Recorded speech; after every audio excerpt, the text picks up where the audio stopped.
Hey everybody, it's been quite a while since I've made a video, and I think the last thing I did a video about was me driving to work in Hungry Horse. And since then I quit my job. I just went nutso and quit my job, and I found a job that's much closer to home, working in a restaurant part-time. And so to make extra money, I've been having to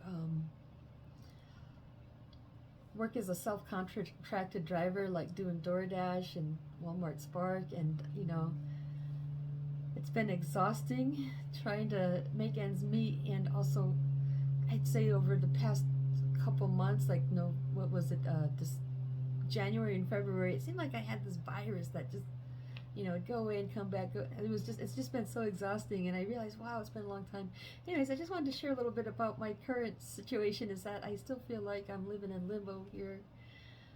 As I've mentioned, last time I did a video for this playlist, My Life, My Pictures, was in July, and that was number 22. And since then,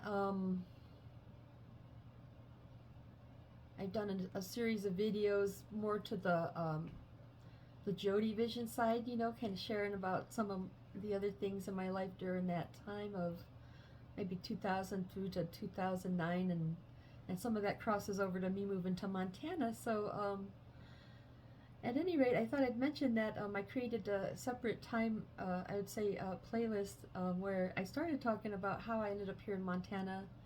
Has a lot to do with the visionary stuff I've been going through. So I started with that. And so that's why I think it's an interesting coincidence that this is going to be number 23 in the series, because this is where I want to talk about the year 2009, where I decided to move to Montana. And a big part of the reason for that is to basically come up here and live with Rosie. And so I've always believed in the idea of true magic, and so that's something that we have in common. And she's somebody who I really wanted to learn from. So that's kind of a neat coincidence. This is my number 23 in this series, and it happened in the year 2009 because if you know what those numbers mean, 9 could be a magic number. They say 9 is a number of magic, or 23 could be a number of magic. And so in the year 2009, a few interesting things happened that kind of tie it all together for me. Now, when I did number 22, the stuff over here was over here on this wall. And since then, I've been able to clear out my storage. So I brought a lot of my personal stuff home, but I'm still kind of waiting to see how it's going to work out, because I'm on the lease, and I'm trying to clear out the backyard and stuff like that. But I really don't have contact with the landlord. So I've been living in limbo, and that's kind of my little spot to make myself at home. But I thought I would mention a couple things here, because as long as like this thing here behind me, that was something Rosie left behind. I thought, doesn't that look like how we think of magic, and I always thought Rosie was a magical person. So anyways, I just thought I'd go over some of the things I keep here. I went over the pictures on the last edition of My Life and My Pictures that I have here, because this is taken in 2007. These and these. That was a big part of my story. Now, these are the pictures I set aside for moving to Bigfork, so that's what Rosie looked like at the time. And so I would go swimming there at off of the bridge. So that's like the bottom end of the Swan River, Bigfork Bay. And then this is all part of when you go over to Wayfarers Beach, that's the top end of Flathead Lake. And so now you see some of the stuff I have here, like I don't know if you could say that's a magic crystal ball, but it's something that Rosie left behind. I think that's cool. You see here is a little bit of stuff I get from hanging out with the natives, is learning about sage and sweetgrass. Okay, and so you might say, this is kind of my prayer table in a sense. It's really just if you think about it, you could say so, because the type of stuff I have there. So I just thought it'd be fun, for that matter, to maybe actually light some of it. Let's see, where's my lighter?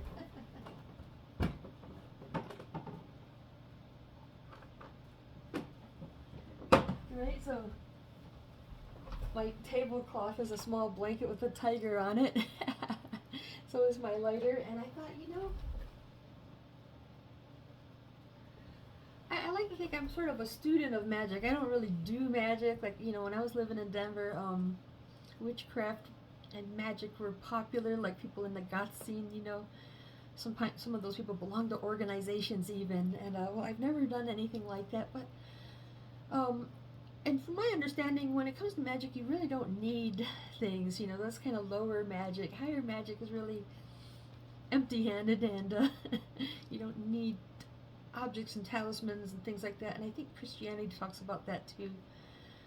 And so really what true magic is sort of what Christianity is actually prescribing, is to have that connection with our creator. Like if the universe is a living system. Now I've done some videos explaining my beliefs about the universe as a three-part system. That's what we call the Holy Trinity, and there may be some truth of that, and it's very observable if you think about it. So whether God exists or not, whether heaven exists or not, all depends on how we define it or look at it, or spirit, all these type of things. So that's a big part of my reason to come and live with Rosie. Now, what is sage? So this is just an old piece. I just thought I'll use this for now. I have some newer sage that I just think, why not include this in my discussion? What sage does is it helps to carry away the bad energies, so they have a belief about smoke assisting our spiritual activities, like carrying away some bad energies, So I might do something like hand this around my body 4 times, 4 is like a magic number to Indians. Now, so you've done that, that's some good clearing, and I think it smells good. I really like the smells. So I noticed when I started hanging out with the Indians that there just seemed to be a really interesting sense of familiarity, like an innate sense of familiarity. I just love the smell of the campfire and everything. Now the other thing, this is a really small piece. I also have some really nice fresh pieces over there for later, but just for the sake of sharing. What sweetgrass does is it helps call in healing energy. So I just cleared out some dark energy, and I love the smells. Oh, yummy things. Okay, so anyways, I'll share about my journey here. So I call my channel the Jody Journey. It's my journey. I kind of hope to be a world traveler someday, but I haven't really gone anywhere. And if you think about people who, they have the opportunity to travel, or people who are astronauts, they talk about their stories the whole rest of their life, and people enjoy hearing them. But one of the strange part of my story is that I've been going to visionary state off and on throughout my life, and a lot of it has gotten quiet for me. I haven't had it happen in a very long time.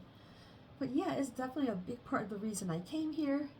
So leading up to me leaving Denver, I shared in the last edition, Living with Janet, number 22, kind of where we started to have a falling out, and I ended up having to move out. And then since then, I've done a series of videos explaining some of the visionary things that kind of cross over. So I'll touch on that maybe. But at any rate, I kind of want to go back to where I left off with Living with Janet. Oh boy, I'm thirsty now. And explain what happened there. Right, so I tried to watch the last video I did before I get into this. So, if you're somebody that's paying attention, or you want to know what I've been talking about, of course, this is number 23 in a series of my pictures, where most of the pictures I've had were me living in Key West, so I went from Michigan to Key West in kindergarten, and then age 20 went to Colorado. And I'm getting to the end of that story where I made the decision to come here to Montana. So this is like my 4th home. I actually feel a connection to all these states, and all these locations. They all seem to be, I have 4 homes. I don't really miss Florida as much, so I don't really know if I should say that's my home, but I've definitely spent a significant amount of time there. And I think I shared most of my pictures from there. And then in Denver, I didn't have quite as many. And of course, in Montana, I have an even smaller handful. So I just showed you the only pictures I have from Bigfork, right? And so I lived in Bigfork from 2009 to 2013, actually, with Rosie. And then we moved up to Hungry Horse and lived there for about a couple years. And I'm thinking maybe it was, 2014, we moved up to the top of Blacktail Mountain, south of Kalispell. Only lived there a little while, and then by 2015, I think we'd all kind of moved in with Gary here in Kalispell in this house. So that's kind of the quick overview. And so anyways, leading up to me moving to Montana, I would say by, you know, where I remember Rosie is actually from my visions. So I started a story about my visions when I was 6 years old, 1982. I had a vision that Rosie was living nearby. It's like my mom knew her. They were friends of my parents. And they were keeping a young boy named Billy Leave. So that's why, you know, I have these little pictures of them side by side. That's the thing they have in common is in 1982, both of these people were in my visions. And then since then, 1996, I actually met both of those people like months apart. So these, again, this is when I had a chance to meet him in 2007. And that's where I tested my 2nd degree black belt. And so this picture, probably like 11th grade, that's probably around the time this picture was taken at Bill Leave. So that's a cutout from a magazine.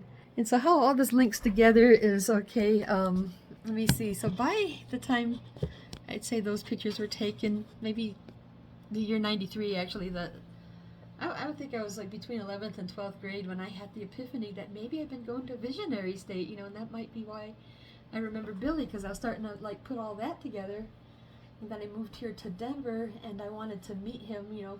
A big part of that was for that reason, you know, otherwise I probably wouldn't have gone out of my way, you know, like if I get a chance to meet people from the bands I listen to, I usually like to thank them for coming and maybe mention how much I like, you know, if anything, maybe say, hey, you guys going out to the club or anything, you know, I'm like usually impartial, but I really wanted to meet Bill Leaf, so it's kind of cool that I met him in 96 and I met Rosie in 96, but I didn't remember her yet, right, so we hung out a little bit while she was in the Denver area, and then when she moved away, she reconnected with her ex-husband Howard. They moved away for a while, and they went to Montana probably by 98. That's when they went up and got established in Bigfork, but I didn't have their phone number for a while, and so 98, 99, and 2000, the vision started coming back really strongly, and by 2000, I'd done a very big I don't know, I guess like a time slip, you know? It really got my attention. This is what really helped clarify that, yes, I'm definitely going to visionary state, and I really wish I had Rosie to talk to right now. She'd be the best person to talk to, but I had no way to contact her until 2002. So finally got a hold of Rosie, you know, and wanted to like verify all that stuff. So yeah, definitely met her in the visionary state because she doesn't remember, you know, she's never been to the Florida Keys. She doesn't know who Bill Leave is, you know. And so that's really kind of what helped reconnect us. I was just really dying to talk to her about the visions, you know. But I did really appreciate her friendship, and she was the person I would always go to probably. You know, in this case, I really needed her help, and it took me a couple years of just struggling without her help, right? But since then, we stayed in touch. And by 2005, we were talking about maybe me coming to Montana. You know, we have earth changes and all this weird stuff coming up. Maybe I should be up here with her and be able to get ready for this. And around that time, I had also picked up a book called The Native American Prophecies. So I don't know, like, if these have been visionary slips, but, you know, because I've asked Rosie, you know, like, we've talked about earth changes and all this stuff, and I should go read about Native American prophecies, and she doesn't really remember telling me that specifically. And that correlates to a vision I had back in 98, where I know for a fact she brought that up. So these are coming to me in visions, you know, the beings there are telling me, you know, to get ready for earth changes, I guess, so that could be part of it, you know. So in reading that book, it made me want to go find like a Hopi medicine person or a Lakota medicine person. And well, by 2008, you know, probably later in the year, that's when I ran into my good friend Elias. We used to work together at the football stadium once in a while, and this time he was coming down the street. He had a dream catcher. He says he likes to make dream catchers and then give them to the person he runs into next. And mine was going to be a black one with a little red trim, which was perfect, you know. So I got to talking to him about my whole ordeal with, you know, going to visionary state and wanting to find help. And he happened to be connected with a Lakota medicine person. And so I was thinking, you know, from that point I need to go do Vision Quest. You know, maybe that's what I need to do, go do Vision Quest, you know, because I'd read up on his crazy horse and all that good stuff. And so the opportunity came to make a trip to Arizona where I would meet some Native American people. They're having like an elders gathering down there. And so we got the the loan of somebody's car. He wasn't able to go, so he loaned us his car, so that made it kind of interesting, how all manifested one way or the other. We made the trip. And so I met Uncle David, the Lakota medicine man, down there briefly, and I made friends with a Hopi woman. They don't necessarily call her a medicine person, but she might constitute as one because she's also gifted and does healing and other spiritual work. They call them a tobacco carrier, which is very important to their ceremonies. Okay, so I kind of started getting my wish. So it's interesting where this is an example of where you can make a wish and a wish can come true, because 2005, 4 years later, now 4 is an important magic number to the Indians. 4 years later, I made friends with the Indians I wanted to meet. Anyways, me and Elias were hanging out more and more, and well, my friend Janet took an interest in him. So I would say, just age-wise, I'm about 34 years old that year, 33 going on 34 that year. Elias is maybe 28 or so. Janet's like 20 years older than him, right? She's like 48, 47, 48. I don't know. Anyway, she takes an interest in all the guys I bring over, but Elias also wanted a girlfriend, so he was into doing bead work, and she thought maybe she'd be interested because she had lots of beads, and they kind of connected over a few things, like particularly someone to have sex with. So anyways, they were doing their thing. She'd get kind of jealous if I'd go off with Elias for some reason, but I was totally not interested in him, right? Not at all. But it was really nice having his friendship and his help making the connection. And so anyways, so April of 2009, that's when we made that trip to Arizona, down to someplace just south of Sedona. And there were, Indians from all over the world. Like, I didn't know they had indigenous people from all over the world, mostly North and South America, but yeah, even Japan and Russia and other places have indigenous people, right? So I learned a lot. I really, I was really there because I'm looking for someone to help me with my visions, and I end up really learning a lot about indigenous people and Native American stuff. And anyways, I did some videos explaining my trip down there and some of the things that go with it, like being down there. I think I was in visionary state, and I got a heads up on a couple of things. Like later on, I'd be contacted by a woman named Amelia Bentley. She would put me in touch with an old friend of mine. We'd get back to Denver, and Janet I must have went into a visionary state again, because she also brought up that woman Amelia Bentley, going to put me in touch with this old friend of mine, referring to Bill Lieb. But on the way from Arizona to Denver, I had a visionary slip showing me a year in the future where I was being pointed to somebody named Ted. His cabin and truck was there, and so I talked about that in another video. And so in reality, I did make friends with him, so I'm going to come back to that again. And anyways, so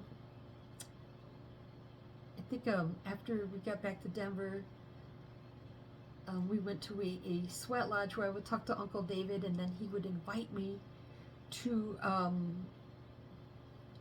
Porcupine, which is the part of South Dakota where they live. That's where they do their vision quest ceremony. And normally you don't get invited right away, but I told them a little bit, like, I've been going to visionary state throughout my life, and the reason I'm inspired to come to the Indians is because I had read about his crazy horse.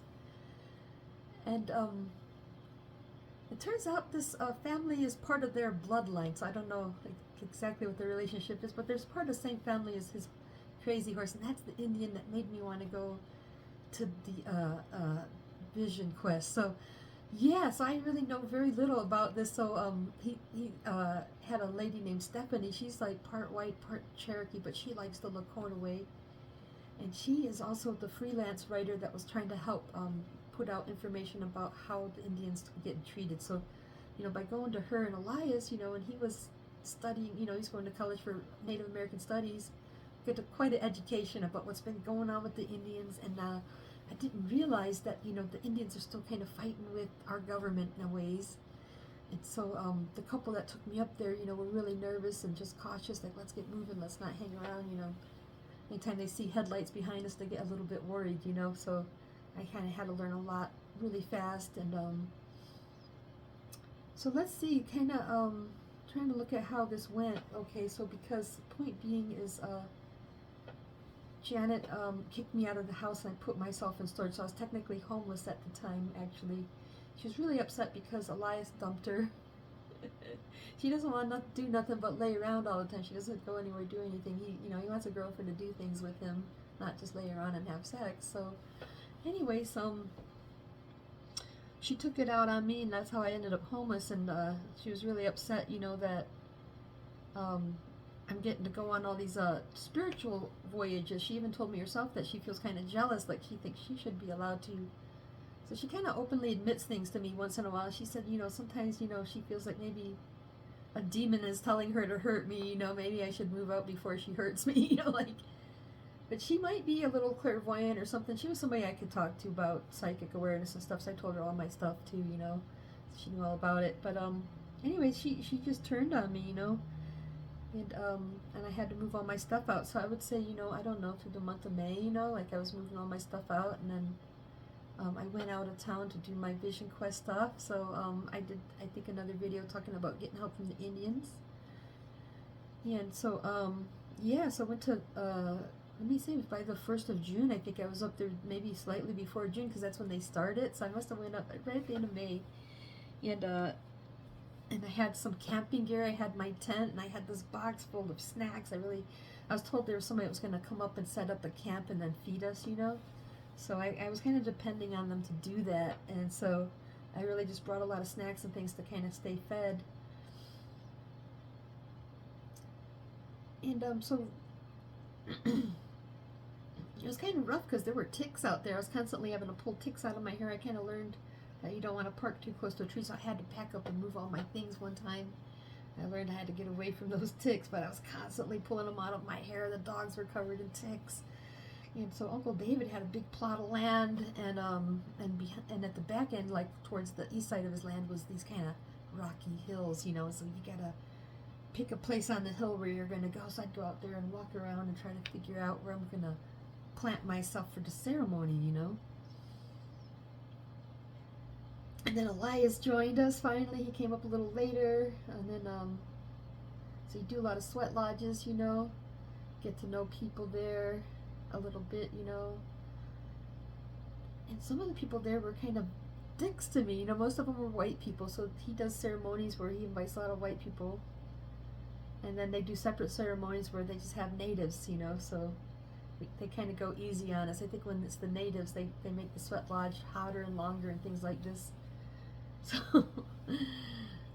I did my Vision Quest just to like cut it to leave it at that. I did the ceremony and I came down early. I felt like the medicine man understood it because I was honestly scared of being in the reservation. The more I was really getting paranoid about the government and everything, and that's why I came down. I was afraid I might not live because of that type of thing. So I really wanted to get out of it. I think I was kind of getting scared. So some people get scared when they go up there. In my case, it was more like before that I had like a flash or something that somebody would be pointing a rifle at me, and so that was really what scared me and made me want to get down. I felt like that was like, I got nothing to prove by sitting up here 2 more days. And I did it wrong anyways. I was supposed to go 1 day on my first day there, and you're supposed to come back for 4 years, and I didn't know that. So people were telling me, like, when I was done, you've got to come back every year. I couldn't do that. It's actually very costly. I got some assistance. Stephanie, the woman that helped me prepare, she gave me a lot of stuff actually, so I appreciate that. And getting a ride up there and all that stuff, I really got a lot of assistance, that's the wild thing about that. It's but for me to make it there the very next time, it was going to be impossible. By then I'd be living in Montana. So anyways, I make it back. One thing Uncle David said to me is, when you go back to Montana, that's where you're going to receive your blessing, see. And so that's why I did a video, receiving blessing, something like this. And so I've done some videos showing the area where I come to already, like coming up Highway 93. That's where I first, came when I, took the bus right here coming up that way. So in that video, I show that part of the area. I've done other videos where you see Bigfork where I first moved to, so those picked me up right here in Kalispell. We went shopping and we went out to Bigfork. So let's see, I come back from that Vision Quest stuff, I was staying with my friend John a little bit, and he was in the process of moving to another apartment, so I might have helped him out a little bit with that, and I stayed with him for about a couple weeks or so, and then Rosie just made a bunch of money, you know. She like made about $9,000 selling her website name, Rosie, what was it called, clearlight.com or something, and somebody really wanted that name so bad they paid her like $9,000 to be able to own that name. So again, that number 9 comes back, you know. When I was 9, I thought I could do magic. It was year 2009, and now she made $9,000. And so I think, you know, I don't know if it was my takeoff or arriving date, but the number 23 comes into play, June 23rd. It was the day that I traveled, you know. I don't know if that's when I left or arrived, but either way, that was a cool synchronicity, because I look at stuff like that, you know. It must have been like the 23rd of June. So that's how I can remember. So yeah, you know, I was in South Dakota for about a week or so, maybe about 2 weeks. Came back, staying with John. All my stuff in storage now. Somewhere down Colfax past Sheridan, somewhere over there. It was nice and safe. It had to stay there for a couple of years. So my first phase of moving to Bigfork, I kind of brought, you know, not much more than I could carry, you know, so some basic things. And then Rosie picked me up and took me home, and then she gave me the room that used to be Howard's, but it was all full of boxes and stuff, you know. So I had this this little green bed. I think this is the same one, kind of like this little fold-up bed. It's kind of like a pad, you know. That was my bed for a while, and I was living out of my suitcase. And then in that fall, I thought I'd go down and get the rest of my stuff. So I went down to Denver, and I got down there, and I thought, well, I don't know if I have the money to make it back with the U-Haul and all my stuff. So I just like got as much as I could carry. So I brought my CD collection and a few things that I'd like to have with me. And then it took me till 2011 to actually go down and finish, get the rest of my things. So anyways, I think, you know, me moving to Montana is a very magical time in my life. So I think that's why it's interesting that's this turning out to be 23 in my series. And in fact, I wanted to share a little bit of my magic knowledge. You know, like I'm really not that serious about it. Like some of the stuff I have up here, like learning the bird of the sage, that's a reflection of, like, that's as far as I go, you know. Like I think that's fun. But there's a lot of principles and things that I have yet to learn here. So you're like, okay, so leading up to me moving to Montana, what was I inspired by? The visionary state. Happened to have a friend who can help me deal with this. So, and where the magic fits into my life, you know, is like actually the music that I was brought up with, like industrial music. If you go back to some of the people who are the original people who started industrial music, they're going to say magic was important to them, or music is magic, you know. So on my dad's side, you know, so I've mentioned before, I feel like I kind of have two families, and I kind of use Bill Lieb as an example because he's the one I seen in my visions. You know, he's somebody that I wanted to meet to represent. You know, I think we like a lot of the same music that I get from my dad, the music I grew up with. And Rosie, I feel like she kind of expresses a different side of the counterculture. I call them the hippies, you know. So I have my Shaolin family, I have my martial arts family there. And in either case, you know, magic applies, you know. So magic applies in music, and a lot of people don't know this, but Shaolin has a lot of magic in it. And then, and my connection with Rosie and her husband is they are also people, you know, some of these old West Coast hippies were the ones to embrace the Vedic arts, or the Vedic knowledge. You know, like Rosie really loved yoga, and she did some Aikido. And then there's Howard. He was the Zen Buddhist monk for a while, and he also really liked martial arts like Kempo and stuff. So that's something we kind of have a crossover and share. But something that really brings it all together, I mean, I think this is like the underlying thing, I would say, as far as my life studies go, is to understand magic in the true sense applies to all of this, you know. So it could really apply to just life in general, right? And so in martial arts, a lot of people don't know this, but there's a lot of little magic things we do. And so by going to the Indians, I realized, you know, what they're doing is basically magic. You know, I know a little bit about pagan magic and stuff like that. There's a lot of things that cross over, you know. The way they set up their sweat lodge, there's Mother and Earth, those type of symbolism in it. They talk about the four directions, stuff like this, just real basic stuff. And so that's why I think, 2009 was such a magic year, because by going to the Indians, they really taught me a lot of stuff to help me understand the bigger picture. And then, of course, getting to Montana and living with Rosie, and so I spent a lot of time talking to Rosie, kind of share some of my things, some of my questions. And then she also shares a lot of her life stories. So I'll do my best to retain some of that. I'll have to go get that box of pictures out that has Rosie and Howard in it again. But at any rate, the only pictures I really have that pertain to me living in Bigfork are these. I've showed these. So that's about what, maybe that was taken 2008 or 2009, but that's about what Rosie looks like. And it's cool, I had like a print off of that. So when I bought these picture frames, I was just sort of splurging over at Walmart. I didn't know what I was going to use them for, and I thought, how perfect, because I see like the contrast there of Bill Lieba and Rosie. These are the people that I met both of them in my visionary state in 1982, whereas Rosie's been a good close friend of mine. He's been more of a distant acquaintance, where Rosie's been kind of uplifting to me. I think my encounters with Bill Lieb and this whole music scene have been kind of depressing. And so some of the things you see here, like I thought, hey, put the candle here for Rosie Clearlight. See? Rosie Clearlight. Anyway, so this is when you go down Electric Avenue down to the bridge. That's where you can jump off and go swimming. And then if you go down to Bigfork Bay, that's the dock. So I like to jump in here and get out here and then just walk back home. But the beach is a longer walk, or you could drive over there. And so this is where I think we used to go jump off. This is looking kind of southish. That's, I think, where you go jump off, and that's kind of what you're looking at. That's what the water looks like there. And so, being able to move back close to the water was very nice, because, I grew up in the Florida Keys. And I think I got to where I really like seeing a big body of water around me. But now that I've been in Colorado, I can never go back to the flatland. So Bigfork is great because there's mountains everywhere and that big old lake, And so 2009, such a special year.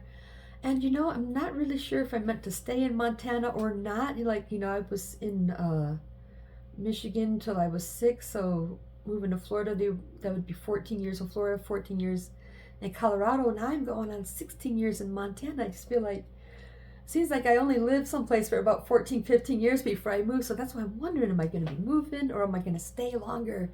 Because I didn't really know where I was coming to before I came here.